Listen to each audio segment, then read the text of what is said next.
வணக்கம் திருவள்ளி ஏஆர் காசுலேருந்து இன்றைக்கி நம்ம ஷோரூமில் ஒரு 7 சீட்டர் கலெக்ஷனில் இன்றைக்கி நம்ம ஒரு ரெனால்ட் ட்ரைவர் பார்க்குறோம். இதோட மாடல் பார்த்தீங்கன்னா 2019 மேனுஃபேக்சரிங் 20 ரிஜிஸ்ட்ரேஷன்.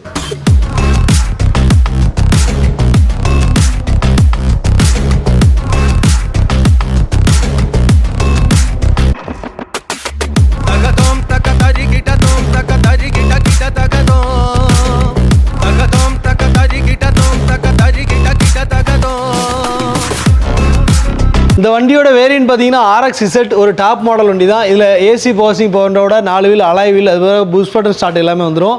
இந்த வண்டியில் ஃபீச்சர்ஸ் பார்த்தீங்கன்னா ஏசி பவர்சிங் பவரோட audio music system, reverse camera, Android music system வந்துடும். அதுபோக 4 விண்டோ பவர் விண்டோ வந்துடும். இது போக நம்ம தேட்ரோ ஏசி வந்துடும். அதுபோக இன்டீரியர் பாருங்கள், சீட் கவர்லேருந்து ஃப்ளோர் மேட் எல்லாமே ஒரு சூப்பரான கண்டிஷனில் இருக்குது. கிலோமீட்டருமே பார்த்தீங்கன்னா ஜஸ்ட் ஒரு 62,000 கிலோமீட்டர் டிரைவ் ஆயிருக்கு. இதில் ஒரு 7 பேர் தாராளமாக பயணம் பண்ணக்கூடிய ஒரு 7 சீட் வெஹிக்கிள் தான். நல்ல மைலேஜ் தரக்கூடிய வெஹிக்கிளில் ஒரு பெட்ரோல் வெஹிக்கிள் மெயின்டெனன்ஸ் ஃப்ரீயாக இருக்கும்.